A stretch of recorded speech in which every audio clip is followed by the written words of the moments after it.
శివోహం భక్తి ఛానల్కి స్వాగతం అండి. అందరికీ నమస్కారం.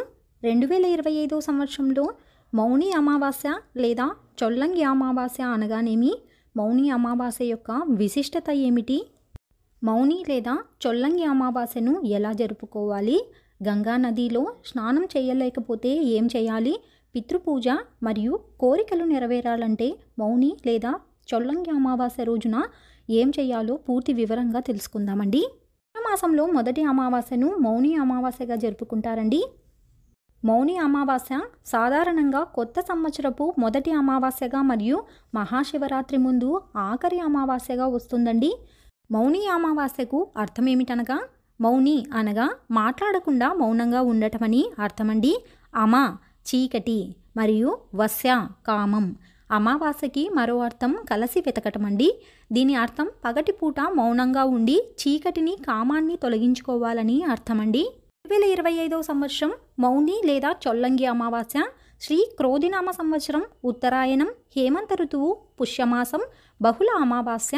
అమావాస్య తిథి ప్రారంభ సమయం జనవరి 28, 2025 మంగళవారం రాత్రి 7:38 అమావాస్య ప్రారంభమవుతుందండి.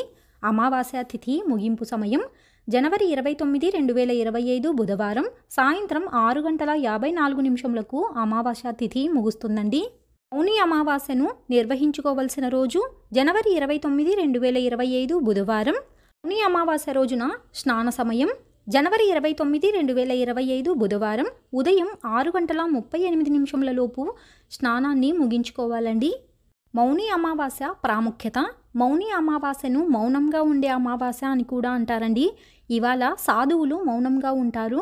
దీనిని జ్ఞానంను నిద్రలేపే చర్యగా భావించి దానికోసం మాటలు అవసరం లేదని భావిస్తారండి. ఏమీ చెప్పవలసిన అవసరం కానీ చెప్పగలిగేందుకు కూడా ఏమీ ఉండదని నమ్ముతారండి.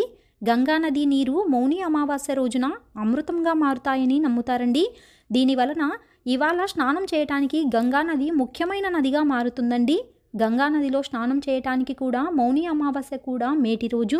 కొంతమంది భక్తులు మాఘమాసం మొత్తం గంగానదిలో స్నానం చేయాలని వ్రతం చేపడతారండి.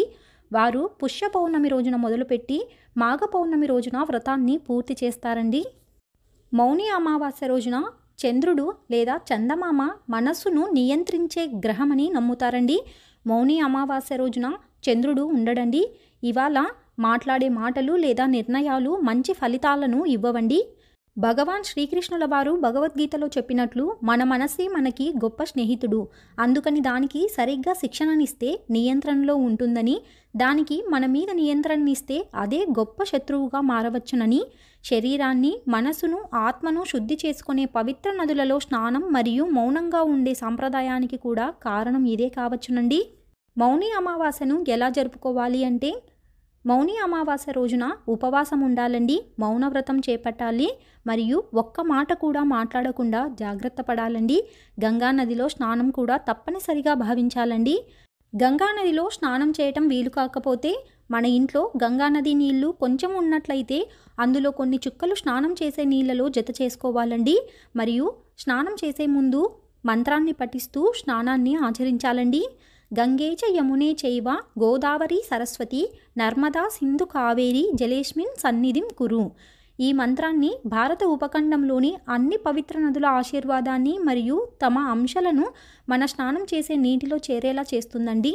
మౌని అమావాస్య రోజున మన మనసులోని కోరికలు నెరవేరాలంటే ఒక కాగితం తీసుకొని కాగితంపై తులసి లేదా పసుపు కొమ్ముతో రాయాలండి. అరచేతిలో ఉంచి దానినే కళ్ళార్పకుండా చూసుకోవాలండి.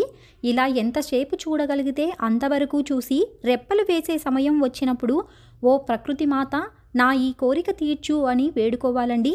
మనసులోనే కోరుకొని ఆ కాగితంపై నోటితో ఊది మడవాలండి. అనంతరం దానిని పూజా మందిరంలో దేవుడి పటం వెనుక ఉంచితే ఆ కోరిక తప్పక నెరవేరుతుందని, అద్భుతం జరుగుతుందని పండితుల ఉవాచ. అలాగే పితృతర్పణాలకు మౌని అమావాస్య తిథి చాలా మంచి రోజండి. పూర్వీకులను గుర్తు చేసుకుని వారిని స్మరిస్తూ ఆశీస్సులు పొందగలుగుతామండి. ధ్యానం, మంత్రోచ్చారణ, సంగీతం వినటం వలన మానసిక ప్రశాంతత, శాంతగుణం అలవడతాయండి. మనస్సు మన ఆధీనంలో ఉంటుంది.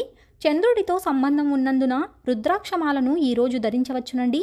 అయితే ఇవి ద్విముఖి లేదా షోడశముఖి 16 ముఖాలు అయి ఉండాలండి. ఇవి ధరిస్తే ఆందోళన తగ్గి ప్రశాంతత చేకూరుతుందండి. చంద్రశిలను ధరించడం వలన సానుకూలత ఏర్పడుతుందండి. కుక్కలు, ఆవులు, కాకులకు ఆహారం పెట్టడం పవిత్రంగా భావించాలండి. మౌని అమావాస్య రోజున శనిదేవుని కూడా పూజిస్తారండి. తిలలు, నూనెతో అభిషేకం చేయించాలి. పేదలకు అన్నదానం, వస్త్రదానం చేయటం వలన గత జన్మలో పాపాలు తొలగిపోతాయండి. తెలుసుకున్నాం కదా అండి 2025వ సంవత్సరంలో మౌని అమావాస్య లేదా చొల్లంగి అమావాస్య విశిష్టత గురించి. మరొక వీడియోలో మళ్ళీ కలుసుకుందామండి. సెలవు మరి. స్వస్తి.